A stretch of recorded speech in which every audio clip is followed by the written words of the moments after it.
हरिः ओम तत्सत्। श्रीमते रामचंद्राय नमः। श्रीमते रामानंदाचार्याय नमः। श्रीमते मलूकदासाय नमः। सीतानाथ समारंभां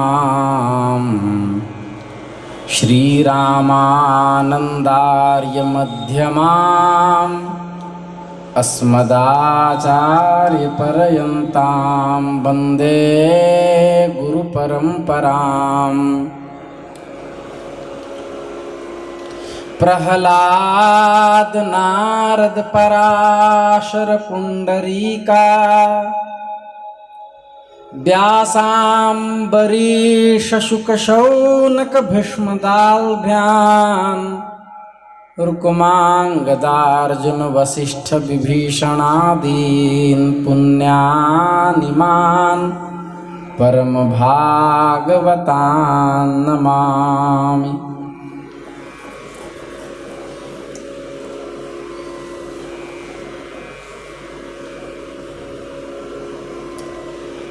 हे हृदयेश्वर हे सर्वेश्वर, हे प्राणेश्वर हे परमेश्वर, हे समर्थ हे करुणा सागर, बिनती यह स्वीकार करो। भूल दिखा कर उसे मिटा कर अपना प्रेम प्रदान करो।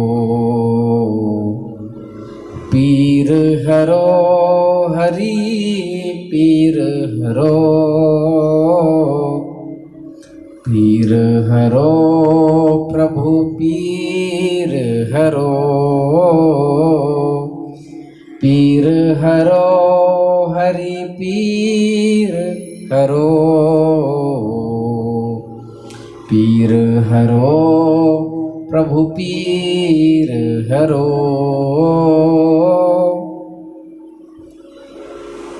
वृंदावन बिहारी लाल की जय। नमः पार्वती पतये, हर हर महादेव।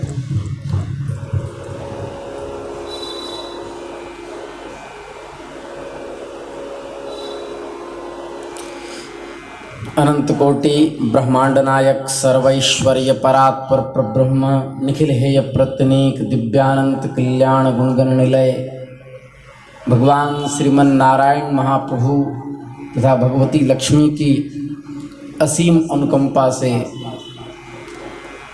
हम आप सब बहुत लंबे काल के बाद चैतन्य चरितामृत का पुनः आस्वादन करने के लिए सत्संग लाभ प्राप्त कर रहे हैं। लगभग आज 31-32 दिन हो गए, क्योंकि काशी में वाराणसी में दास की कथा थी। स्कंद पुराण काशी खंड में 22 दिन में हमने 22-23 दिन में 60,000 शिवलिंगों की चर्चा की। 3 करोड़ 20 लाख वर्ष तक भगवान सूर्य ने जो तप किया, उस तप के दौरान जितनी घटनाएं घटी उनका वर्णन हमने किया। 56 विनायक, 9 दुर्गा, 64 योगिनियाँ, 60 लाख भगवान बिंदु माधव की प्रतिमाएं, इन सब के वर्णन हमने सुने।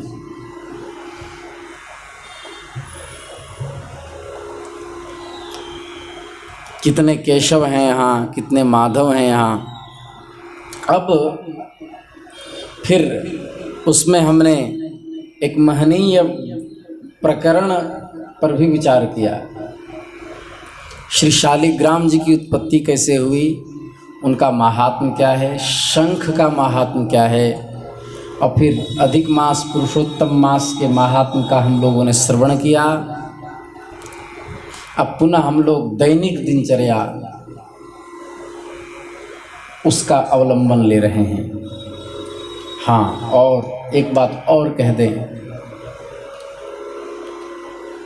निजी निवास स्थान पर जहाँ जहाँ हमारा रुकना होगा, प्रतिदिन वहाँ 1 घंटे सत्संग का कार्यक्रम कार्तिक से प्रारंभ होगा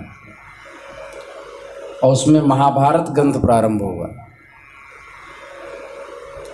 और उसकी भी पूरी वीडियो बनेगी और YouTube पे उसे डाला जाएगा ताकि आप लोग को घर बैठे महाभारत ग्रंथ के श्रवण का सौभाग्य प्राप्त हो। आइए, तो बहुत लंबे काल के बाद, कथा तो कल से ही प्रारंभ होनी थी, किंतु कुछ दुष्टों को हम नियंत्रित करने लगे और कुछ महापुरुष दिग्भ्रमित हो रहे थे। उनको मार्ग दिखाने का कार्य कल दास पर ही ठाकुर जी ने सौंप दिया, तो उनको भी रास्ता दिखा करके अब हम लोग फिर सत्संग में आए हैं। श्री वृंदावन बिहारी लाल की जय। कई लोग हमारे तिलक पर कमेंट कर रहे हैं कि इतना चंदन लगाते हैं आदि आदि। भैया, दास कोई भी चीज शास्त्र विरुद्ध नहीं करता, इसका ध्यान रखता है। और कभी अवसर मिला और सर से पानी जब ऊपर जाने लगेगा तो हम तिलक को लेकर के, केवल तिलक को लेकर के हम कम से कम 1020 प्रमाण देंगे। इसलिए अभी ठीक है, अभी कुछ लोग थोड़ी अपनी ऊर्जा लगा लें, जब कह कह कर थक जाएंगे उसके बाद हम उत्तर देंगे, क्योंकि हमें पता है कि जब बनारस के ब्राह्मण गरजते हैं तो सबका गला जहाँ का तहाँ स्तंभित हो जाता है। हम लोग बनारसी पंडित हैं, बनारस से पढ़े हुए हैं, छोड़ेंगे नहीं। वृंदावन बिहारी लाल की जय। वंदे स्वैराद्भुतेऽहं तं चैतन्यं यत्प्रसादतः यवना सुमनायन्ते कृष्णनाम प्रजल्पकाः। जिनकी अनुकंपा से यवन भी सच्चरित्र होकर के श्री कृष्ण के पवित्र नाम का अनुसरण करते हैं, ऐसे महाप्रभु श्री कृष्ण चैतन्य के चरणों में हम प्रणाम करते हैं। बिना मुकुट के राजा भी होते हैं, बिना शस्त्र के सेना भी लड़ सकती है। जो मुकुटधारी अथवा महाराजा होते हैं उनका तो प्रायः जनता के ऊपर भय से आधिपत्य होता है, किंतु वे भीतर से द्वेष भी रख सकते हैं। जनता कभी कभी उनके विरुद्ध बलवा भी कर सकती है, किंतु जो बिना मुकुट के राजा होते हैं उनका जनता के हृदय पर आधिपत्य होता है।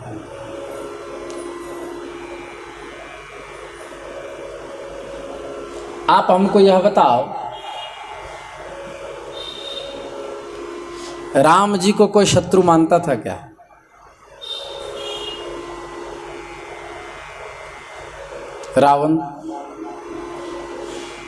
रावण भी रघुनाथ जी को शत्रु नहीं मानता था। वो तो शूर्पणखा के बहकावे में आकर भगवती के स्वरूप पर आकर्षित होकर के वह ये घिनौना कर्म कर डाला, अपहरण रूपी कर्म। लेकिन वह भी रघुनाथ जी को शत्रु नहीं मानता था। यदि मानता तो शास्त्रों में प्रमाण है कि जब रावण के हितैषियों ने रावण से कहा कि तुम साधु का रूप बना करके जो अपहरण किए रघुनाथ जी का रूप बना लेते तो जानकी जी के को लाने में इतनी मशक्कत नहीं करनी पड़ती। तो रावण स्वयं कह रहा है कि यदि मैं राम जी के रूप को बनाने का सोचा तो था, किंतु इतना कल्पना करने से ही जानकी जी में मातृबुद्धि होने लगी, क्योंकि राम जी का चरित्र इतना विशुद्ध है कि स्वपत्न्यतिरिक्त अन्य स्त्रियों में बुद्धि वासनात्मक रूप से नहीं जाती, सब में मातृबुद्धि रहती है।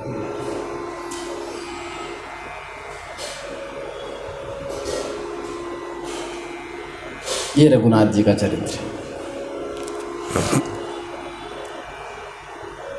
इसलिए कहा है पंडित भीमसेन जोशी जी के स्वर से यह निस्सरित हुआ है, राम का गुणगान करिए, राम का गुणगान करिए, राम का। राम प्रभु की भद्रता का, सभ्यता का ध्यान धरिए, ध्यान धरिए, राम का गुणगान करिए, राम का। सगुण ब्रह्म स्वरूप सुंदर, सगुण ब्रह्म स्वरूप सुंदर, सुगम अगम सुख दिवाकर, राम आत्मा, राम आत्मा, राम का सम्मान करिए, ध्यान धरिए, राम का गुणगान करिए, राम का गुणगान करिए, राम का। राम प्रभु की भद्रता का, सभ्यता का ध्यान धरिए, ध्यान धरिए, राम का गुणगान करिए, राम का। तो ये रघुनाथ जी का चरित्र है। क्यों ऐसा, क्यों कि शत्रु भी उनका सम्मान करते हैं। मुकुट था किंतु वो बिना मुकुट के भी सम्राट थे। प्रेम से उन्होंने और अपनी मर्यादा से उन्होंने जीवों के ऊपर अनुशासन कर रखा था। जो लोग प्रेम से जीत लेते हैं उनका आधिपत्य जो होता है उसमें कोई शत्रु नहीं होता।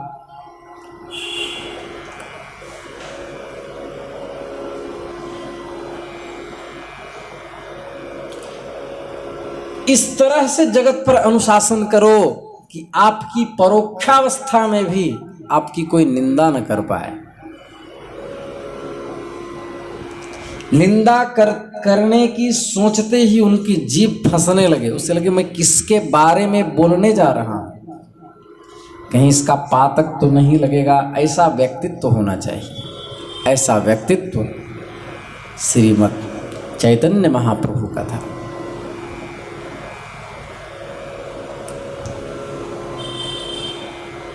उनका सिद्धांत था, श्री वाल्मीकि महात्म्य नामक ग्रंथ में आया है, सर्वे कुशलिनः सन्तु, सर्वे सन्तु निरामया, सर्वे भद्राणि पश्यन्तु, माँ कश्चित् दुःख भाग् भवेत्। उपनिषद में भी है। सर्वे भवन्तु सुखिनः, और इसमें है सर्वे कुशलिनः सन्तु, कुशलिनः सन्तु, सर्वे भद्राणि पश्यन्तु, अर्थात सर्वे सन्तु निरामया, सर्वे भवन्तु सुखिनः, सर्वे सन्तु निरामया, सर्वे भद्राणि पश्यन्तु, मा कश्चित् दुःख भाग् भवेत्। अर्थात सभी सुखी हों, सभी स्वस्थ हों, सभी कल्याण मार्ग के पथिक बन सकें, कोई भी दुखी ना हो।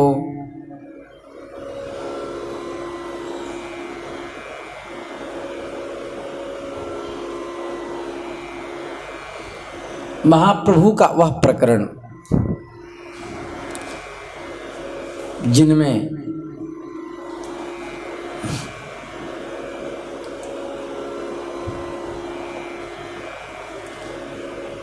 काजियों ने ये बलवा पेश कर दिया कि कल महाप्रभु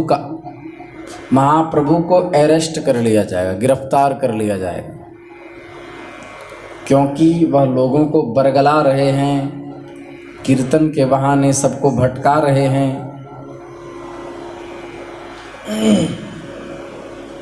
देखिए, भगवान की किसी के ऊपर ममता होती नहीं। चैतन्य महाप्रभु भगवत स्वरूप हैं, उनकी भी किसी पर ममता नहीं, और ममता नहीं होने से किसी से कामना भी नहीं, क्योंकि जो सब कुछ प्रभु का है ऐसा मान लेता है वह ममता रहित हो जाता है, और जो ममता रहित हो जाता है वो कामना से भी रहित हो जाता है।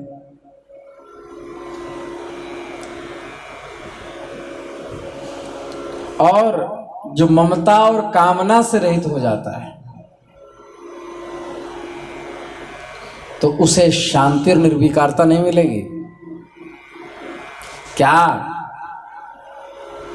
उसका चित्त शुद्ध नहीं होगा, शांत नहीं होगा? निश्चित होगा। जब चित्त शुद्ध और शांत हो जाता है तो जो परमात्मा कहीं दूर मालूम होता था वह सर्वत्र अनुभव में आने लगता है।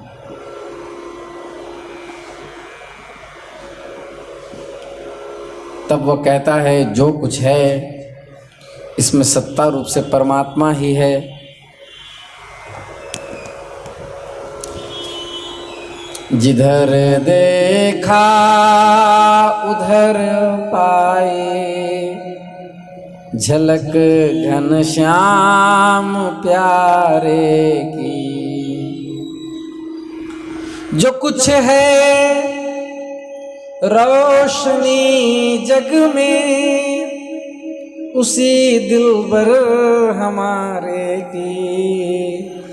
जिधर देखा उधर पाए, झलक घनश्याम प्यारे की। कहीं बालक कहीं बूढ़ा, कहीं जाहिर कहीं गूढ़ा, कहीं चतुरा कहीं मूढ़ा, है लीला उस दुलारे की। जिधर देखा उधर पाई, झलक घनश्याम प्यारे की। जो कुछ है रोशनी जग में, उसी दिलबर हमारे की। जिधर देखा उधर आई, झलक घनश्याम प्यारे की। तो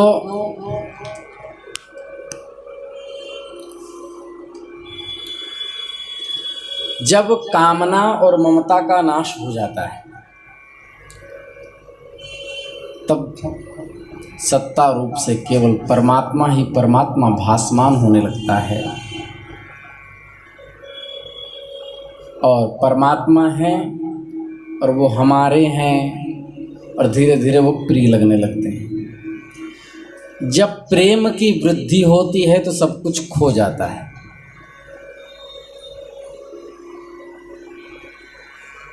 प्रीति और प्रियतम का नित्य विहार रह जाता है। देखिए, प्रेम जो भगवत प्रेम है, यह जब पूर्ण प्रेमात्मक स्थिति ही मोक्ष है। मोक्ष का झलक प्रतिदिन लोग लेते हैं। ये आप बताओ कि दंपत्ति पति पत्नी एक दूसरे को बहुत चाहते हो और बहुत दिन के बाद पति घर लौट करके आया हो और पत्नी के साथ कक्ष में बैठा हो, उससे बहुत थकान निद्रा आ रही हो और पत्नी कहे कि तुम हमसे दो चार बातें करो, तो उसमें पत्नी भी प्यारी नहीं लगती, निद्रा अच्छी लगती है। इसका मतलब स्त्री से अधिक आकर्षण व्यक्ति की निद्रा में है। इसका मतलब क्या हुआ? नींद किसी को न मिले तो व्यक्ति पागल हो जाएगा। निद्रा में ताजगी की प्राप्ति होती है, वो भी कैसी निद्रा? जिसमें स्वप्न ना हो, गाढ़ निद्रा, उसको कहते हैं सुषुप्ति अवस्था। वही मोक्ष का एक झलक है। कहते हैं मैं सुख से सोया या सोई, उठने के बाद, मैं उठने से पहले और स्वप्न नहीं था, मैंने स्वप्न आने के बाद, स्वप्न समाप्त जिस काल में हुआ, उस काल की जो निद्रा है, वहाँ हम कहाँ रहते हैं? मोक्ष में रहते हैं। इसलिए उस दिन प्रवचन में कह रहे थे वहाँ कि पंचक्रोशी यात्रा के बाद शरीर का एक एक नाड़ी लग रहा था टूट रहा हो, थकान। रात्रि में सोने के बाद हमने कोई ट्रीटमेंट तो लिया नहीं, फिर ताजगी कैसे आ गई? शरीर तो वही है, बाहर से कुछ डाला नहीं इसमें। वह उसी सुषुप्ति अवस्था से ताजगी प्राप्त करता है जीव। सोने का अर्थ है ऊर्जा प्राप्त करना। सोने का अर्थ है ऊर्जा प्राप्त करना। इसलिए